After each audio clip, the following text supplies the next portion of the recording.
Today on the Game Marks podcast, we throw it back to the arcades of 1985 as we play the Technos Japan original Mania, the Pro Wrestling Network. Will it join the graveyard with its predecessor, Tag Team Wrestling? And will we play it forever? Woo! Or future endeavor? You're fired! Plug in, put on those nostalgia goggles, because this week's Game Marks podcast starts now. And now, the Game Marks!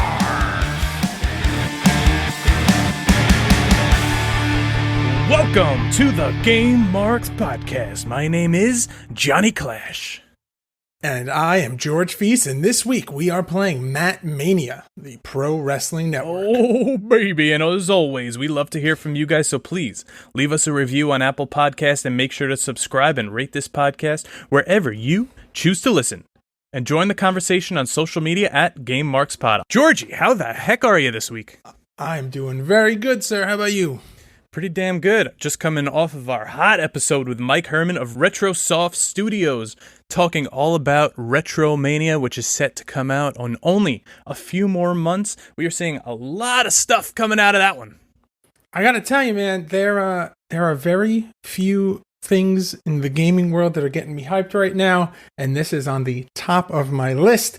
And listening back, obviously, last week after we recorded the episode, I was even more hyped. I cannot wait for Retrofest to come out, and I would have to believe that everyone who listened to that episode also is just as hyped. Can't come soon enough, man. No, we're seeing more and more every day from them. We saw the Warhorse Arena, which he kind of hyped up on our episode. It looks pretty sweet. I love that. I love that whole aspect of having like different arenas based on different guys. I think it looks really cool. He said that was Warhorse's idea himself. That's cool. We found the Stevie Richards commercial that he spoke about where he is promoting a game store that he used to manage at, that Mike Herman used to also purchase video games at. So that was cool. We will share that on social media. And George, have you been keeping up with Virtual Basement and their new wrestling game? Yeah, no, unfortunately, we got some bad news this week, John. Yeah, it appears that Impact has pulled all of its wrestlers from Virtual Basement, such as Kylie Ray, Rich Swann, Su Yung. I think all who would have been assets to that roster. But now, this makes me think one thing and one thing only. This is the first thing that jumped into my mind as soon as we saw this notice. It was everywhere. It was on Twitter, it was on Facebook, it was on Instagram. Does this mean that maybe Impact's coming out with a new game? That's immediately where my mind went. Like, I wonder if they're not letting their talent be in games because Impact's coming out with another game, and like maybe it's set to release like in 2020, or there's a teaser or something coming out, or maybe there was like gonna be some kind of announcement at like an E3 or a Comic-Con or something. It's possible, but I don't see it really happening because I don't think Impact's as big as it was at one point. Like when they had the game, they had Sting, Kevin Nash, AJ Styles, Beer Money. Like, I'm not disregarding their roster whatsoever, but they're now on Access TV. They're not on Spike anymore. But with Virtual Basement, I was actually wondering myself if we were going to see like Impact, Ring of Honor, anything actually, be a part of that game where you could play, like, say, in the Impact Zone or in a Ring of Honor arena, which is something I would love to ask them. And I'm sure they're going to speak about that soon. But man, you got a 6-sided ring as a throwback. Oh, that would be awesome. We've seen Congo Kong. He looks amazing. The character model looks precise. A good friend of mine, Sean Donovan, I saw his character model, looks just like him. I'm ready to see Bear Country, also too. I was just going to say, friends of the show. I'm very excited. It seems like everyone's in this game. It's just going to be cool to see like it all come together in the end. When do you get announced? When I wrestle more than once every 2 months. Also, I'm not sure if I'm saying her name right. Taynara Conti, who used to be in NXT. Am I saying that right? Taynara Conti. Yeah, she just signed for the game, so they're getting everyone. Pretty cool. Yeah. Taynara Conti's got a very insane and interesting past. She's a BJJ. She's like a black belt BJJ turned like mixed martial artist turned pro wrestler, like super interesting story. And she's super freaking young. So to see all the things that she's accomplished is awesome. So sky's the limit for her. And we are here for it. But Georgie, speaking of all of this gaming news, what do you say we throw it? So really quick, I know we're going to get to the gaming news, but just imagine for a second, hypothetical. Every former TNA wrestler who was big that's not currently signed to WWE. Imagine if they made a new TNA game with Sami Callihan, Tessa Blanchard, you know, their teams now, the North. Elgin. But then they also had a Legends section where you get the people who aren't currently signed to like so WWF James Storm, Legends. Petey Williams, and that's about it. Christopher Daniels, Frankie He's in Kazarian. All of them are in AEW. But you don't know what, like, I feel like the AEW licenses are different than like the standard WWE license. Like maybe we there's. Don't know that. I like I said, hypothetical. I'm thinking, you know, best case scenario for this kind of like Impact game if there was coming out. But just imagine that, like how cool that would be. That like Impact / TNA has been around for so long that you can have like a Legends section, like. Yeah, that would be cool, but again, don't. I know you just spoke so many holes in that, but just imagine for a second. I could imagine it. I've imagined it all day, but yeah. But all right, yeah, you're right. Let's get back into let's start talking about a little more gaming news, Johnny boy. And up next, the gaming news. Are you looking to get a better grip on life? How about your video games? Well, VGF Gamers are the largest silicone gaming brand in the USA. They have a variety of different and unique skins for the PlayStation 4 and Xbox One controllers and consoles. Check out their products at VGFgamers.com and use code GameMarks to receive 15% off your order at checkout. That's GAMEMARKS at checkout. VGF Gamers. Better grip, better style.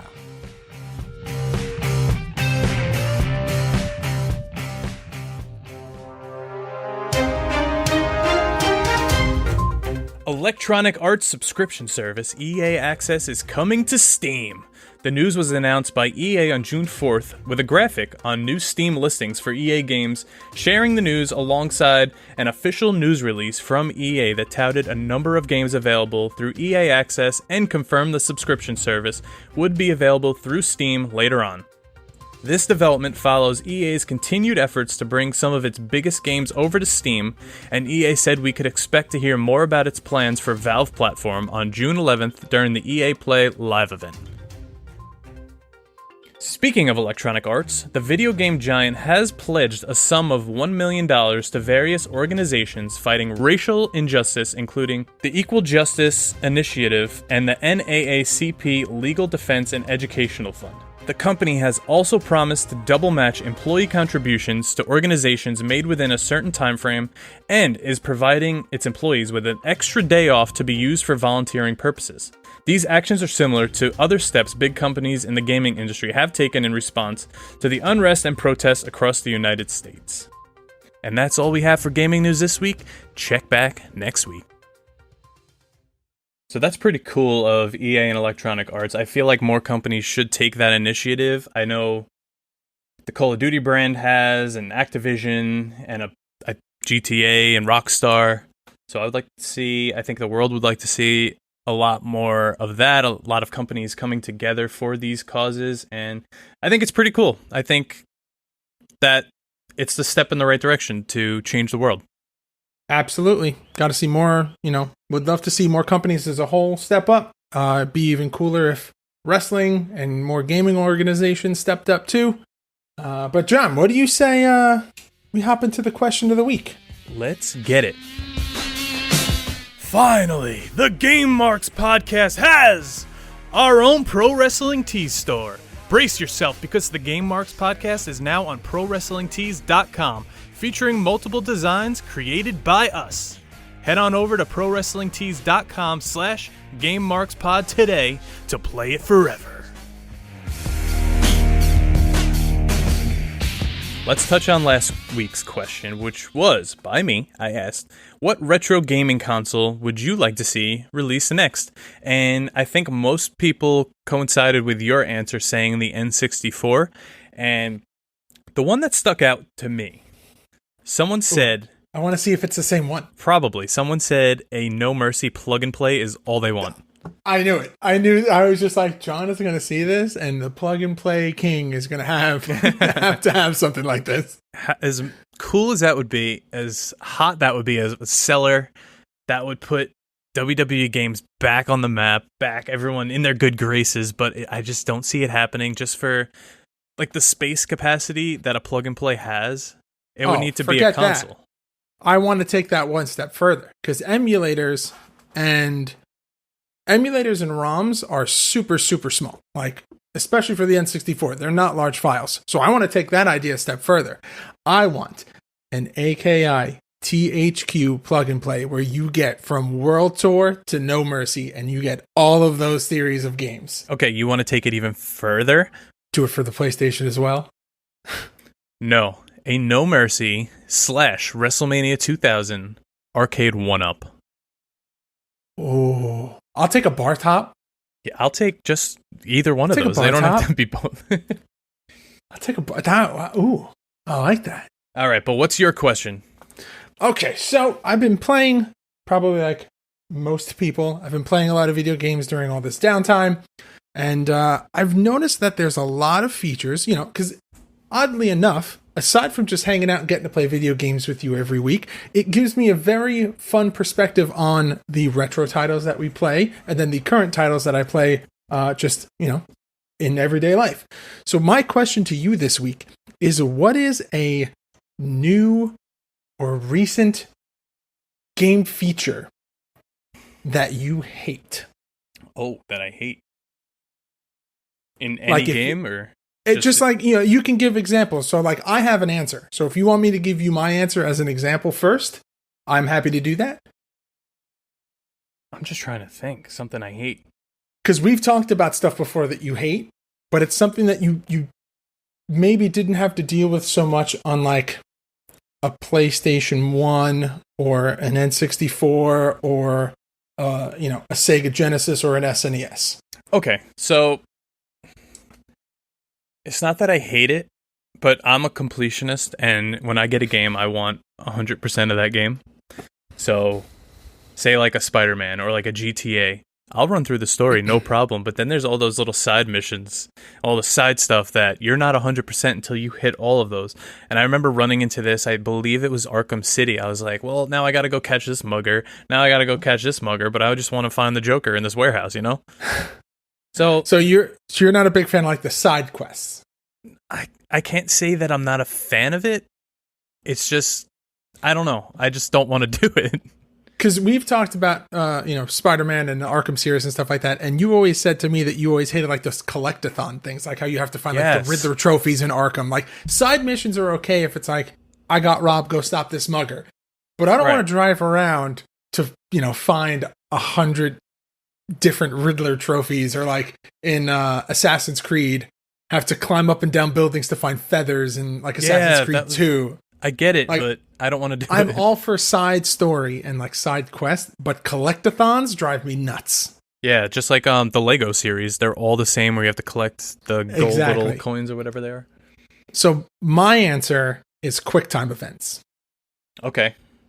I don't believe that they provide anything, and I think that if you're going to put a cinematic in, let it be a cinematic. It doesn't need to be a cinematic where suddenly I'm enjoying this, and also it's like, hit A. Like, that's not immersive. That's like, I was enjoying this cutscene, and now all of a sudden I got to, like, quick run and grab my controller to, like...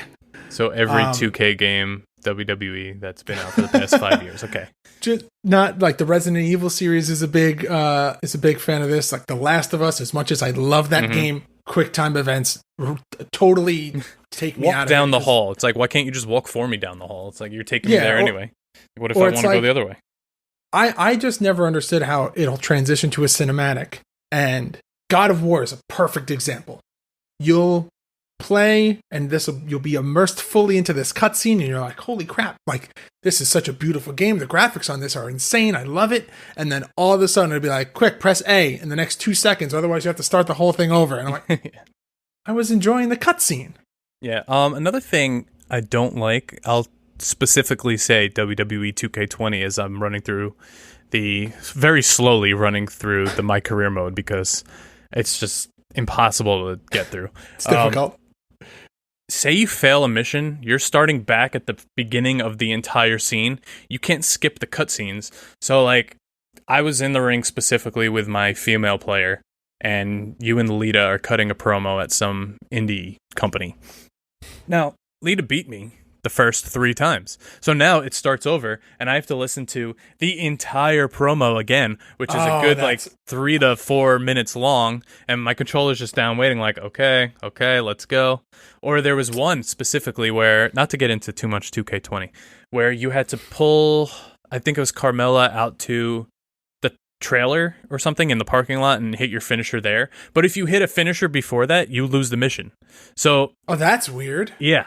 So even before the prompt comes saying go hit a finisher outside, and your health bar starts like all the way up, so you have to switch from signature to finisher. It's obnoxious, but let's.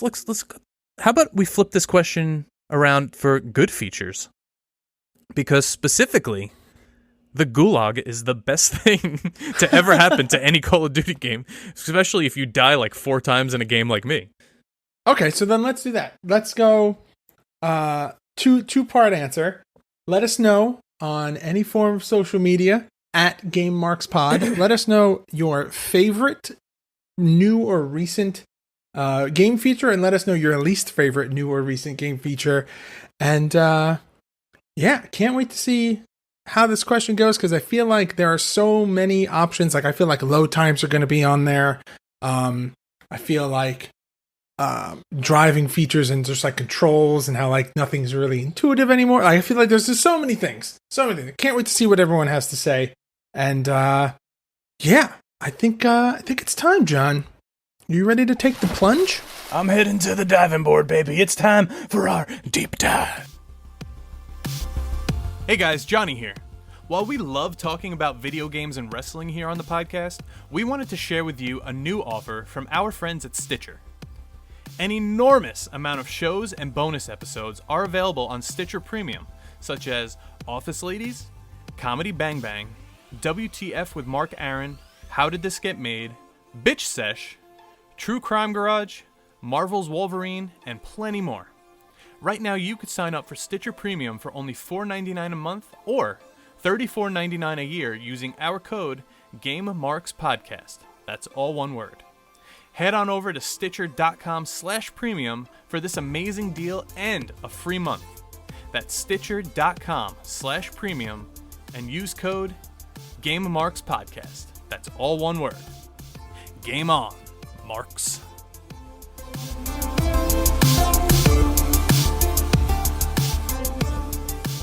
All right, John. So, Mania, released in 1985 in the arcade, developed by Technos Japan, and published by Data East. Now, this is known as Exciting Hour, the pro wrestling network in Japan. And I'm not really sure where the pro wrestling network comes in. $9.99 a month. Oh, there we go. Got it. See? Easy plug. So this game, it took us way too long when we were playing through this to realize that there's no multiplayer.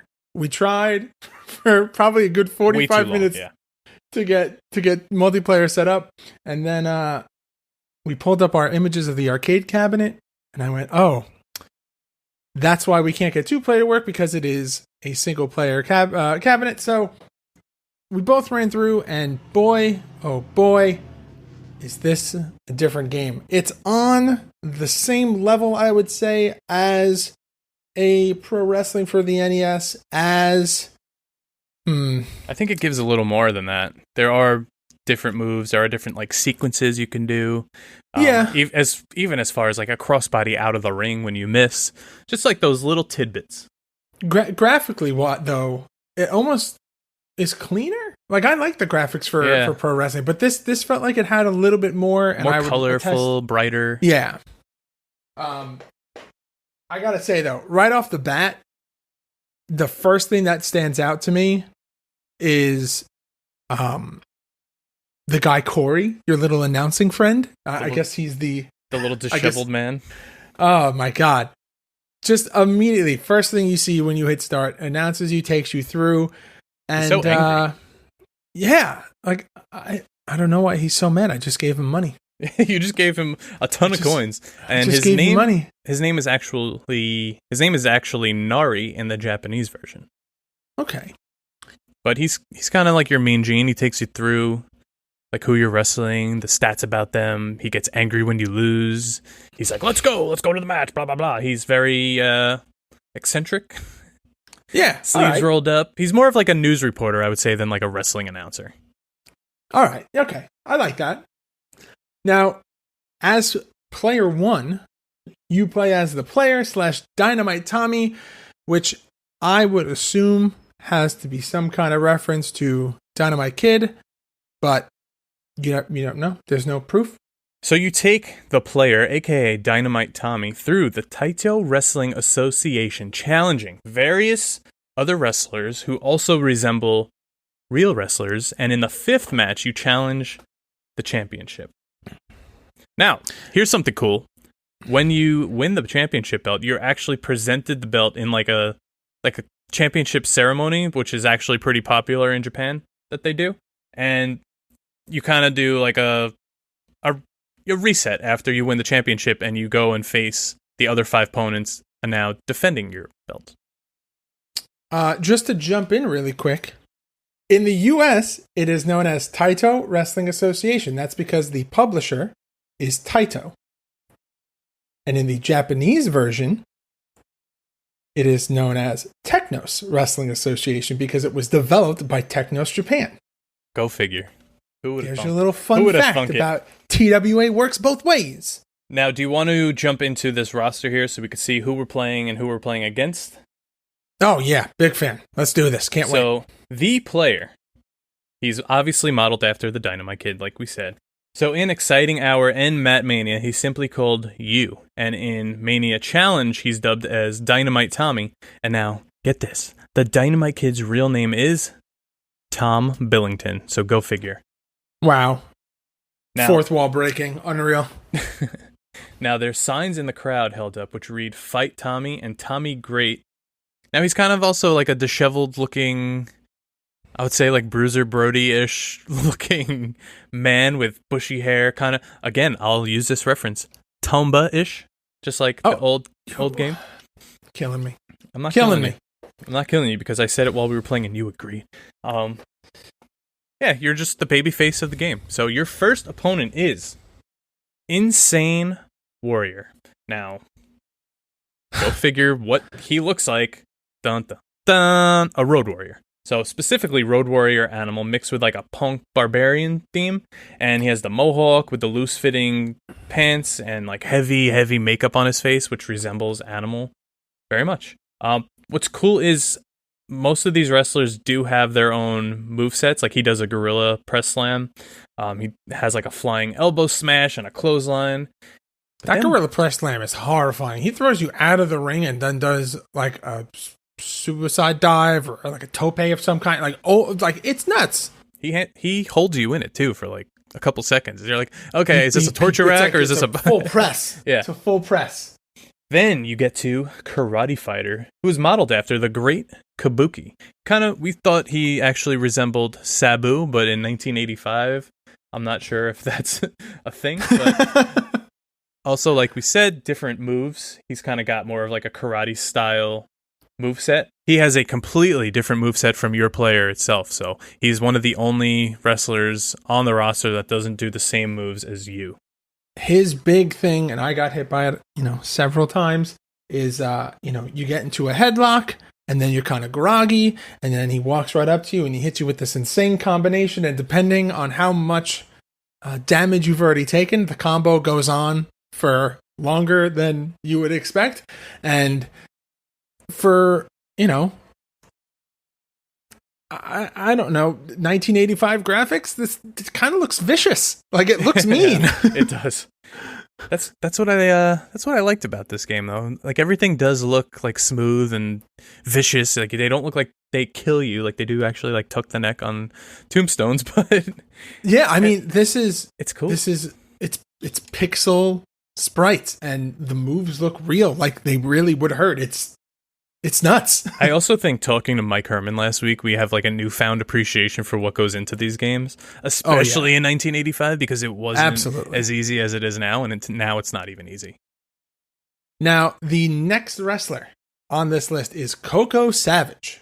Ooh. And this is a wild man-themed wrestler, clearly and very, very obviously inspired by Bobo Brazil. Has his leopard skin, trunks, and barefoot walking around. No shoes, have an ass. I would say, and this guy's fighting style is very unique because he's faster, and I don't know what the right word is to use here. He's just faster. It's weird. There's no punches or kicks. Agility. He's got more agility. Yeah, he's much more agile. There you go. Thank you for that, John. Hey, no problem.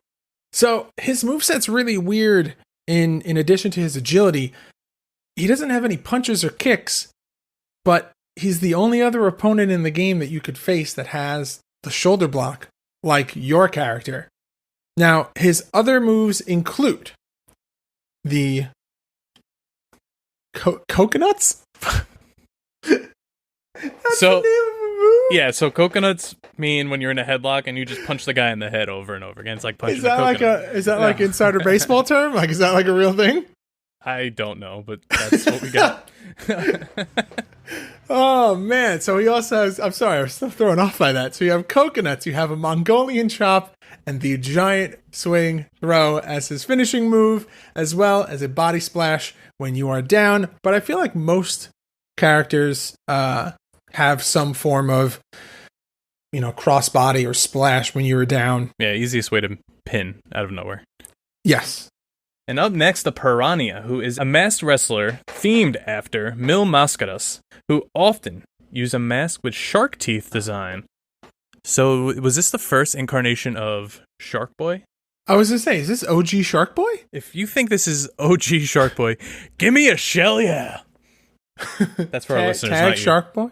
Tag Shark Boy? He uses illegal tactics like chokes, and he tries to cheat by winning the matches. He uses a back body drop. So basically, he's Smart Mark Sterling meets Shark Boy. Got it. He uses a claw Where's hold. that tag team on the indies? Can you imagine? Wait, does that mean that he becomes Shark Mark Sterling? Yes.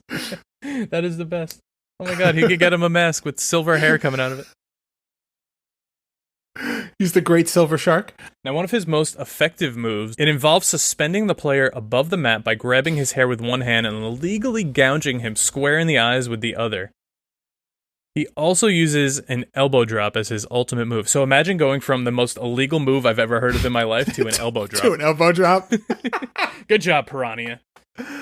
Oh my god. Now, speaking of Bruiser Brody, the Golden Hulk, which, let me tell you, is the Marvel character I never knew that I needed. So Golden Hulk is named Blues Bloody. An exciting hour is the TWA World Champion who has superior strength and skill and uses that to overpower his opponents and is very much inspired by the All Japan Pro Wrestling star, Bruiser Brody. Now, depending on the version of the game that you are playing, he looks like Bruiser Brody, or has a closer resemblance to the one and only Hulk Hogan.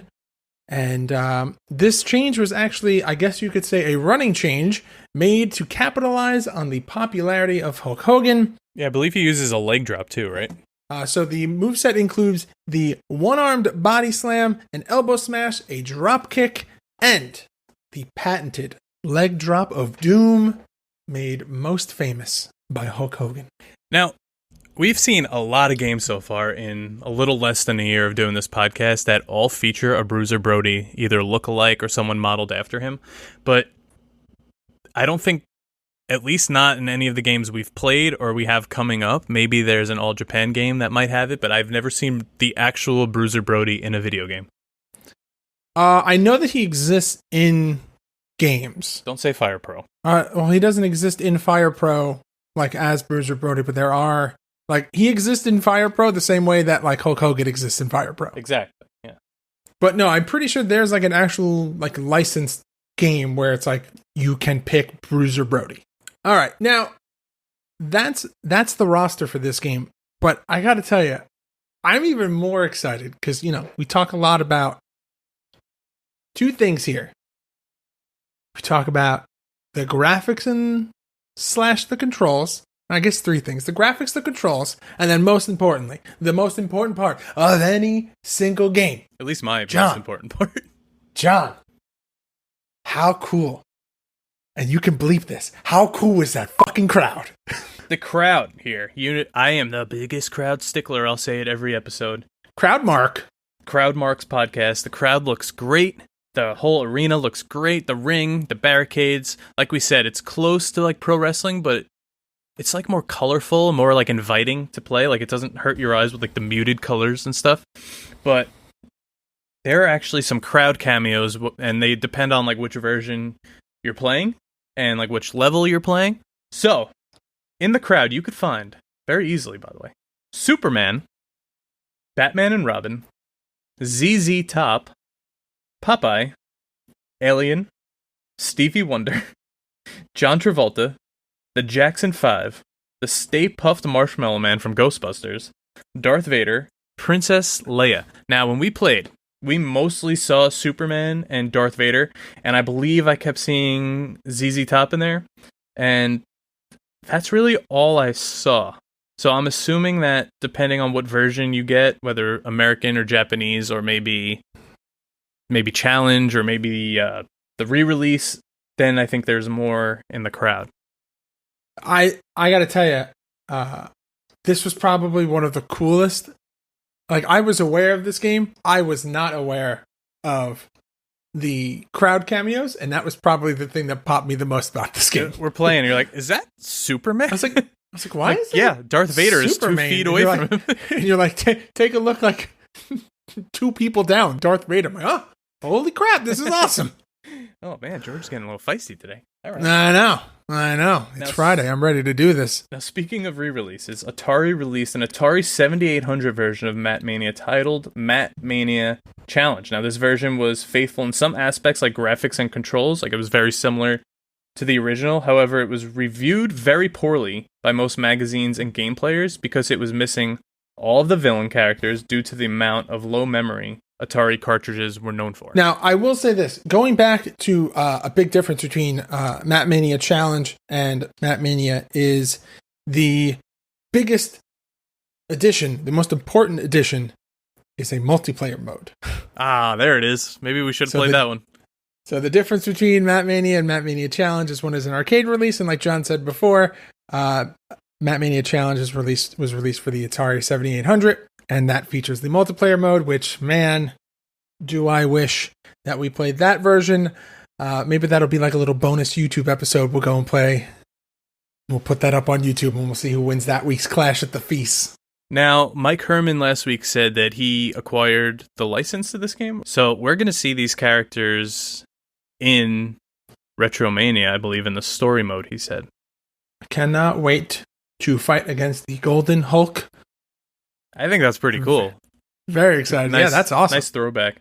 Let's look at this like artwork here, because like WrestleFest, there's no box art per se for the arcade cabinet, but obviously there's articles and there's flyers and press releases.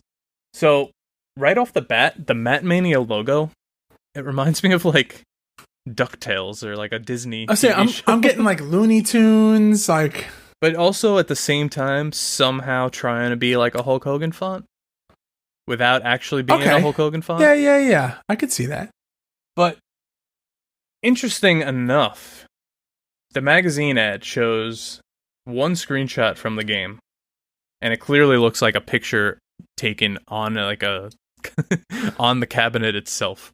But yes, then, you definitely see like the scan lines and. But then there's just moves underneath it that are illustrated. So a sunset flip, a pile driver, rolling soul butt, a lariat, and a plunger.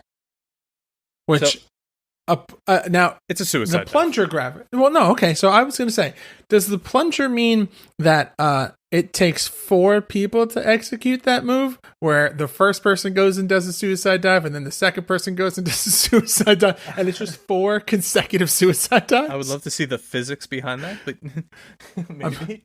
That's what it looks like to me. But yeah, the arcade cabinet itself, I think the most interesting part about it is the header banner, or the banner itself. Just shows the headlock, the diving. I guess I'm assuming what is a suicide dive, because you can't dive off the top rope. It's got that same Looney Tunes DuckTale-esque style logo, and I don't know if we mentioned this last week or the week before. Sorry. I love, and I even to this day love, the art style of arcade cabinets. It's something that I always liked and always just found to be like super fascinating. Like, the game is one thing, but like, how are you going to dress up your arcade cabinet to really make people want to play it? And this is just bright colors and like illustrations. Like, it's all over the place. It's kind of like the Detective Comics covers, if you've ever seen those. Yeah. Right? Yeah. So going back to our WrestleFest Good Dick episode, Tracy vibes. Yes. Going back to our WrestleFest episode, I said how I used to get annoyed. Oh, there's a fly in my face. I used to get annoyed that like a kid would come up, put his coins in like Ninja Turtles or something, whatever I was playing. Now, this cabinet, it's literally a joystick, 3 buttons, and a white button, which I'm assuming is the start button. So even if another kid wants to come and play, he can't. You could literally box him out and say, no, you're not coming, because I'm on the controls right now. However, there are 2 coin slots, so you can alternate in who plays. Now, picture this scenario. You're running through the roster right now. You're 2 or 3 in. And here he comes again. Little baby junior son of a bitch. Squeezes, pushes your hips over, squeezes between your legs, puts a coin in. Now he's facing Golden Hulk. So here's a fun little fact that I learned. The 7800, the Atari 7800 video game cartridge for Matt Mania Challenge, features someone who cannot be mistaken for anybody other than Shawn Michaels. There is no way that this is anybody else. Yeah, that is very, very clearly Rockers Shawn Michaels. And jumping onto the weird amalgamation of John Cena and Superfly Jimmy Snuka, that is who is taking what looks to be like a flying, like a Superman punch, or maybe an elbow. Yeah, I mean, we got some AJ Styles in there too. There you go, phenomenal forearm. But speaking of some fun facts, what do you say we get into some fast facts? Let's do it.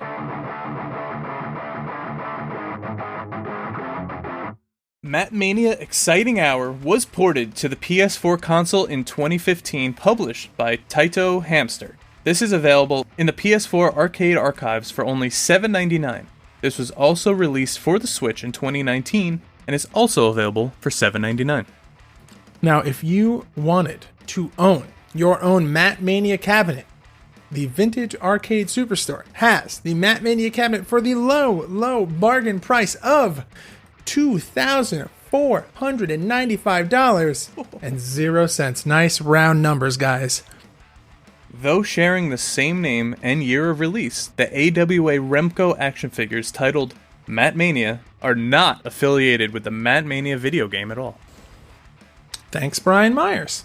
Yeah, now, this morning when I was researching Matt Mania, because these are older games, this came out before both of us, actually, you might have been born, I don't know, you're a grandpa, so. Wow, go fuck yourself, John. I was -3 when this came out. I don't know much about it. I was -1. So I noticed that searching for Matt Mania, the Dick Worley hard dick figure came up, and it said Matt Mania across it. Similar colors, but not the same logo. And I couldn't find anything to see if they were connected in some form or another, but I spoke to Brian Myers, and he also thinks it's just a strange coincidence. I think the name Matt Mania is kind of odd for it to be a coincidence, but there's no connection here. I mean, if you think about it, when you're doing some kind of, we're both in the marketing world, so if you think of like easy, memorable names. You want that kind of alliteration. You want something like that. So Matt Mania makes sense because it kind of, the MA sound. So Yeah. And I would imagine that's just something like that. to stand corrected, these figures came out in 86, actually, and they're Shawn Michaels, Jannetty, Nord the Barbarian, and, those kind of guys, and we don't see any of those in the game, really, so I'm going to also say that it's just a big coincidence that these two have the same name, and they're not actually related in any form. Yeah, that's very interesting, though. I didn't even think about that. Like, make that connection until you messaged me earlier today about it. But that's until I sent you my hard dick earlier? Yes. Okay. Wow. Yes. Wow. Well, here's two things I can't believe just happened. You said that, and then my response was yes. I could believe it happened. Why? Why? All right, so unfortunately, I didn't have any ratings and reviews this week to go off of from a 1985 arcade game, and another unfortunate event, as we said, we couldn't play this multiplayer, so Clash at the Feast did not happen. But like I said, we'll put together a quick little YouTube video, and we will let you know next week as to what the standings are after we play Matt Mania Challenge for the Atari 7800. We will get in that Clash of the Feast for Matt Mania. But hey, yeah. Also, speaking of content, WWE Backlash is set for June 14th. George, are we going to do another stream? I think we are, John, and I think I know the perfect plan to do. All right, so stay tuned on all of our social media as we announce our next live stream coinciding with WWE Backlash. This will be another pre-show. All right, but it is getting kind of late here. I'm getting a little hungry, a little irritable. I kind of want to go play some Warzone, but do you happen to know what time it is? I do. I think it may be time for us to rate the game. The game!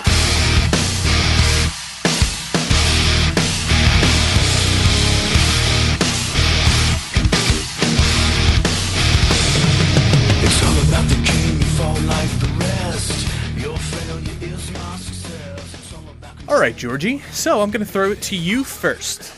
Matt Mania, will you play it forever or future endeavor? You're fired! All right, so love the game art-wise, love the game control-wise. Very simple, very intuitive, easy to play. My biggest issue with this game is that I feel like there are better versions of it. It is walking that line, John. I think I'm gonna have to future endeavor this. You're fired! But it is just on the cusp of being to play it forever. But I just feel like there's other games, like given the choice between this and WrestleFest, I'm playing WrestleFest. 10 out of 10. Oh, 100%. All right, John, what about you? Tell everyone and me what you thought of Matt Mania. It wasn't a bad game. I think it was a little challenging, which I liked, but at the same time, it got very frustrating. So to see myself back when I was little or a teenager at an arcade playing this game, sitting there, I would have probably spent like $5 before saying, all right, screw this, I'm off, I'm going to go play The Simpsons. For that, I'm going to say future endeavor. You're fired! I don't think this game was bad by any means. I think it was obviously a huge step up from tag team wrestling, but unfortunately, you see leaps this motion, and bounds. You see this motion I'm making? Oh, John's got his patented King of Kings shovel. I got my shovel out, and I'm burying this right next to tag team wrestling. I'm sorry. But Georgie, what are we playing next week? Oh God, I don't like that. Oh man. So, next week we are returning to one of John's favorite game series as we go all the way back to 1994 as we play Fire Pro Women. Okay. All-Star Dream Slam for the Super Nintendo Entertainment System. I cannot wait to play this game. It looks hilarious. It is an Hilarious. all-female roster. And I mean, I'm saying hilarious in the sense of playing Fire Pro games with you is literally my favorite part of this podcast, just because I know it's immediately just going to be this game sucks. I hate this game. I hate it. I'm going to surprise you one day. I don't know. Maybe if I learn how to play them better, but I don't know. I don't have the time. I'm telling you, that. we're going to play World. When we get around to doing the full episode on Fire Pro World, I think you're going to like it. I like the idea of it. I'll give it that. But all right, okay. I'm still excited. Thank to you, play Barbara Streisand. I appreciate it. I'm still excited to play this next title. So, all right. Well, with that being said, I hope that you guys are very excited for next week's episode. I know I am. But that's going to do it for us this week on the Game Marks Podcast. Please check out our Pro Wrestling Tees store at prowrestlingtees.com/GameMarksPod. It is currently the best way besides listening to support the podcast, and be sure to follow us on all forms of social media at GameMarksPod. Leave us a review and a rating on Apple Podcasts, and subscribe to wherever great podcasts can be found. Stay safe out there. Continue to wash your damn hands. And thanks for hanging out with us this week. Johnny! Say goodbye. game over.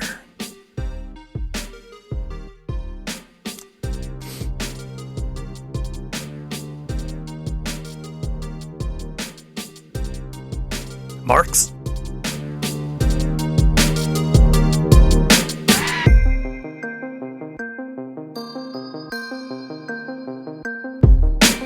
Game Marks Podcast, put them on the radar. Playing rare games, Sega Saturn, no Game Shark. Johnny and George work hard and they play hard. Future endeavor games and put them in the graveyard. From the deep dive to the clash at the feast. How can I get more? That's question of the week. Follow on Twitch, there's nothing that they won't play. Game Marks Podcast every single Monday.